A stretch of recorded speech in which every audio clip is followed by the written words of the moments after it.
Welcome to the AnimeQuest review of Tokyo Ghoul, the anime that is especially cool.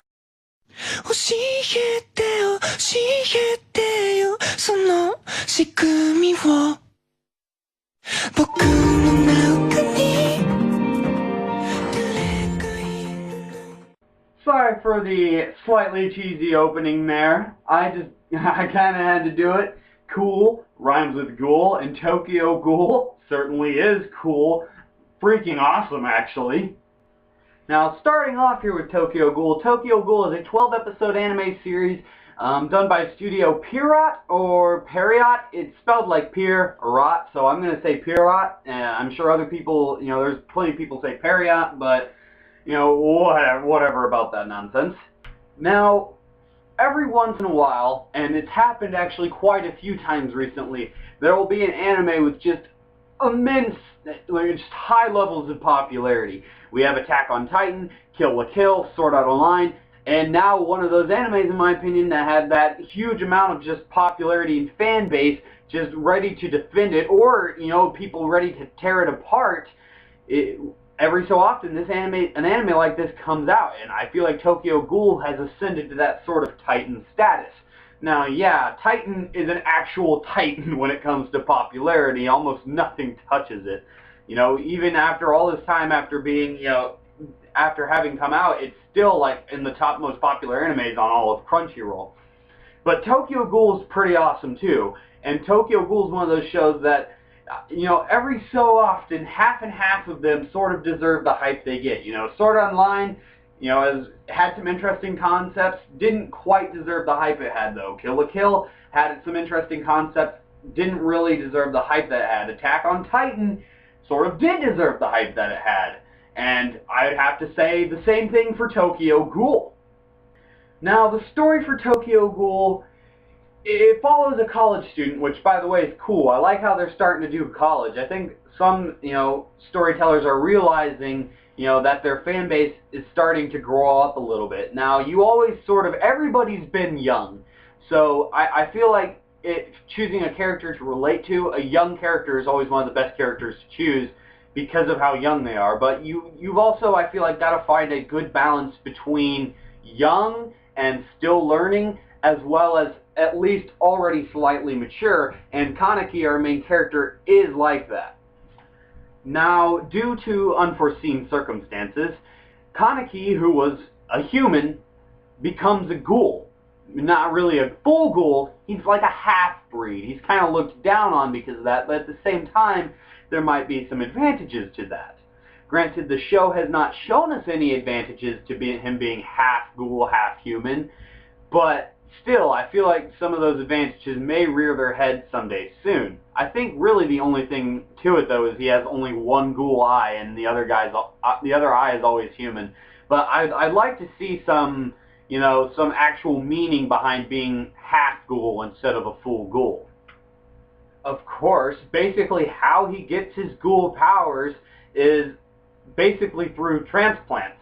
He was dying, and a ghoul was pretty much already dead. He needed some organs that the ghoul had, and some doctor, which, stupidly enough, without getting anybody's consent for it, just gives this ghoul, takes this ghoul's organs and gives them to Kaneki. The way it was done is a little bit stupid, to be honest with you. The way he became a ghoul. If I have any major problems with this series, I think that would have to be it. Think about it. The ghoul was trying to kill him, the ghoul that they took the organs from. I doubt that ghoul was an organ donor, first off. Second off, you can't just take organs without consent. Now, maybe the doctor was just going on instinct to save this boy, but to be honest with you, it didn't really make a lot of sense, and this has to be my biggest problem with the story in general. Granted, at the same time, though, it's I have mixed feelings on it, because I'm glad it wasn't sort of just like some sort of zombie scenario where the ghoul bit him but didn't get to kill him, so therefore now he is a ghoul. I'm glad they didn't go that route. I think the way they did it is fairly unique and cool. At the same time, though, the organs that they gave him from the ghoul, I find out that those couple little organs would transform him almost basically into a full-fledged ghoul, apart from him only having one ghoul eye. So, a little bit of problems there, but generally nothing too big there. When talking about this show, I sort of wanted to get my major problems with it out there up front. And apart from a few little nitpicks here and there, that last problem I had with the story that I mentioned, there was really only two more things that really bugged me. First off, I'm not going to elaborate on the second thing very much because I think Arcada from Glass Reflection already did a good job elaborating on it, and that was the fact that why don't, humans fear for their lives a little bit more knowing that these ghouls are out there. They still go out at night. Heck, like he said, like Arcada said, the ghouls don't even have to hunt at night. They can hunt during the day. So it's like you feel like the humans would have better systems in place to defend from these ghouls. On top of that, here's my final problem with it that I don't think Arcada mentioned. I hate misunderstandings. I feel like writers need to do a better job when it comes to misunderstandings. Not that misunderstandings should be gone, but it's just like Kaneki was there and he knew. He was in the middle. He was both human and ghoul. He could sympathize with both sides. When the humans were attacking, though, he just sort of let it happen. What do I mean by he just let it happen? I mean, he had the opportunity to explain that he used to be human. He had the opportunity to say he's experienced both sides now and try to stop the fighting, try to stop the bloodlust. But he didn't. He thought it, though. He thought that he could do this, but he didn't. He was kind of retarded in going about it. He was just not fighting back, which, to be honest with you, was stupid. He never even tried to talk to the guy that he was fighting in the first place. I mean, he could have, if he tries, he could probably start making real changes between the relationships of ghouls and humans. But he didn't. But enough griping about the show. The show has some legitimately awesome points. The Society of Ghouls alone is evidence to that. I mean, there are some pretty cool things about the backstory of ghouls. Ghouls that mated with humans. Ghouls that do it just for the taste. Like, there's a ghoul inside of the series that basically, he's like a connoisseur, finding delicious humans to eat.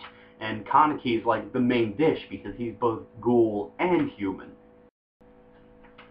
At the same time, there's these psychotic, just kill things ghouls.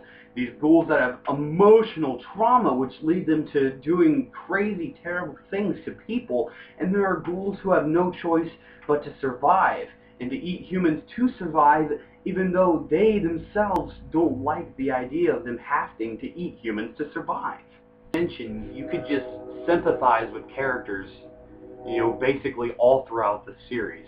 I mean, Kaneki, when he turned into a ghoul and he could no longer eat human food, it tasted disgusting to him, I legitimately almost teared up. I felt so bad. He couldn't eat his cheeseburger. I mean, I know it sounds stupid, but it's just like, oh, Kaneki can't eat his cheeseburger. I feel so bad. I mean, when this show does a good job of making you really feel for the characters in such a way, and like I said, not only when characters die, just when they even go through little traumatic things like not being able to eat a cheeseburger, I think that's pretty impressive.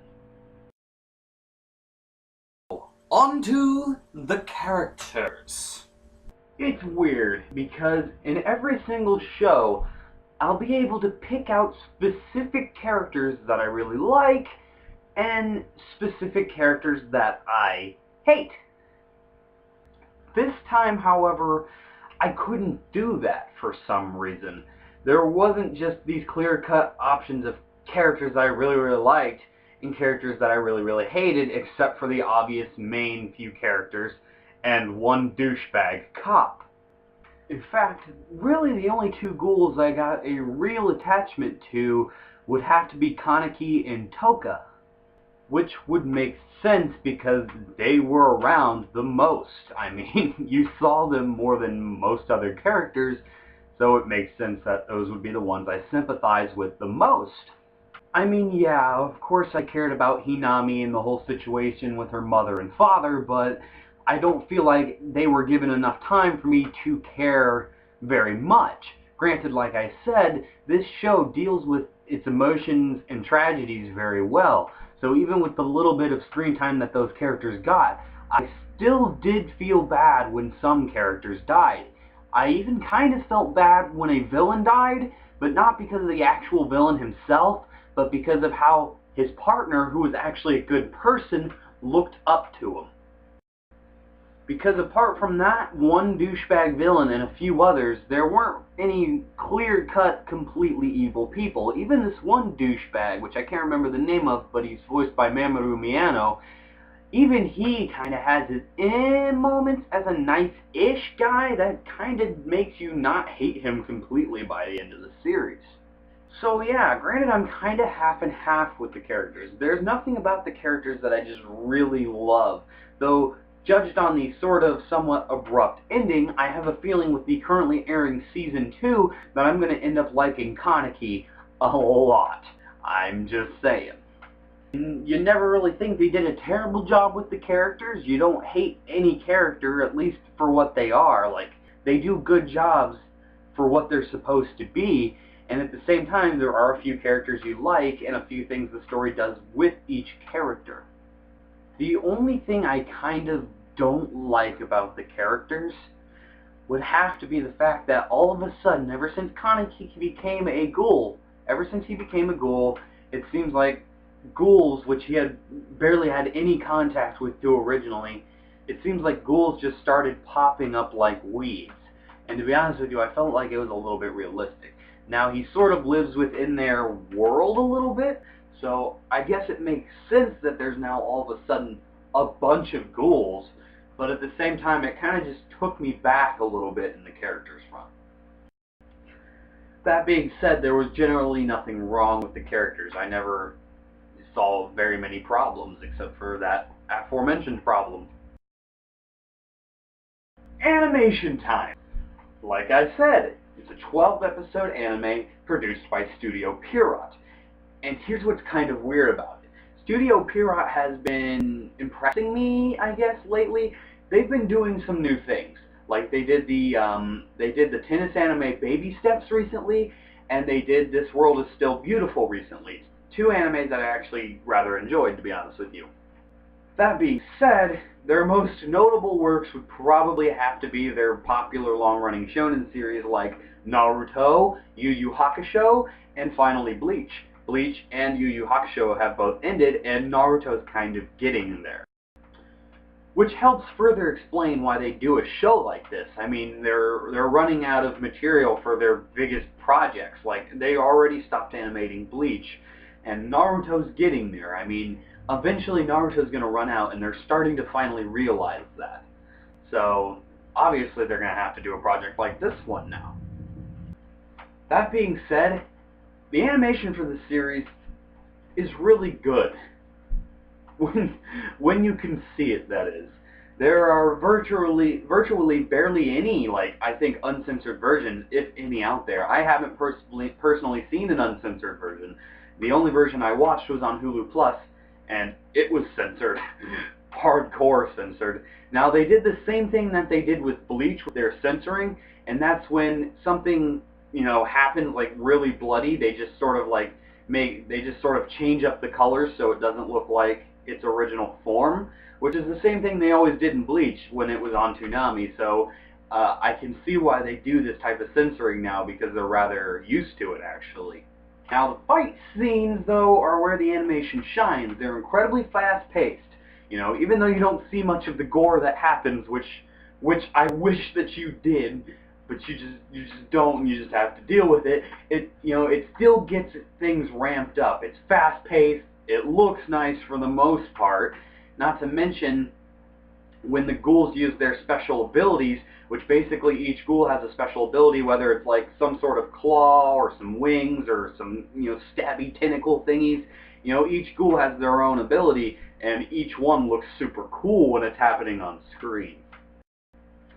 I just wish the censoring wasn't there, where they block out little parts, as well as, change up the complete color when something gory is going on. So, it does get on my nerves quite a bit, but, it's something I have to get over.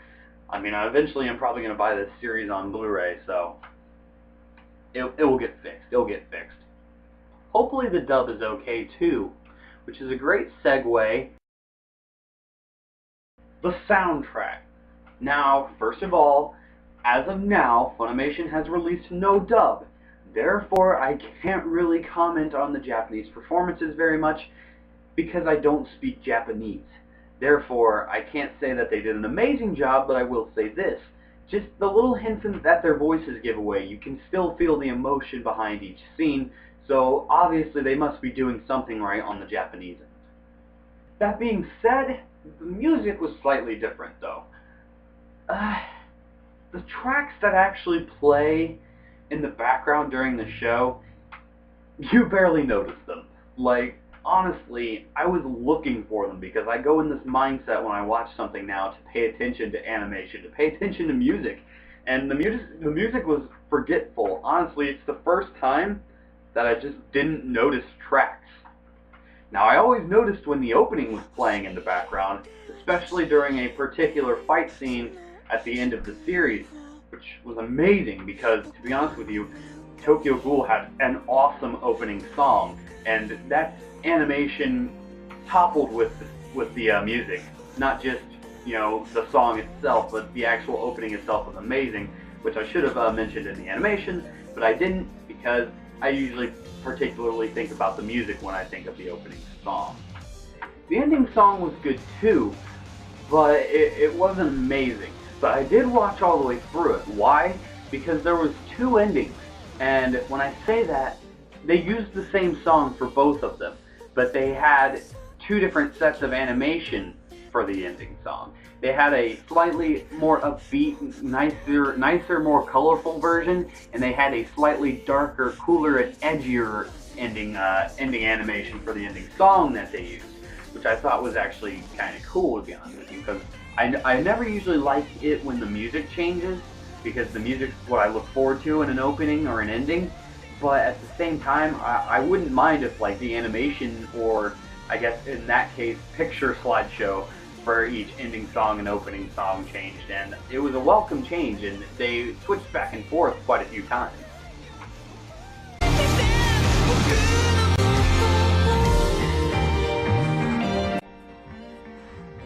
So here we are with our final verdict. The show was definitely cool. It had slight problems here or there with the characters, the animation, stories, sound. Everything had slight problems. Everything in anything is always going to have slight problems with something. And even though mainly story and characters wise this thing had some pretty big problems, easing back on the characters a little bit because, like I said, there really wasn't much in the character front. I'm giving this series an 8.05 out of 10, which is great. In fact, I've only done a few reviews here on this channel so far, but to be honest with you, I think that's the highest score I've given an anime series on this channel, the second highest score that I've given in general yet. So, Tokyo Ghoul was able to do that. That's darn impressive. What did you think of Tokyo Ghoul? I rather liked it. I thought Tokyo Ghoul, as I said, was cool. But did you think it was cool? Did you read the manga and think it should have been more like the manga? Why don't you tell me in the comments below, check out my other reviews, and watch up for new reviews. See you later, next time, whatever cheesy generic sign-off that YouTubers do, and have a good day.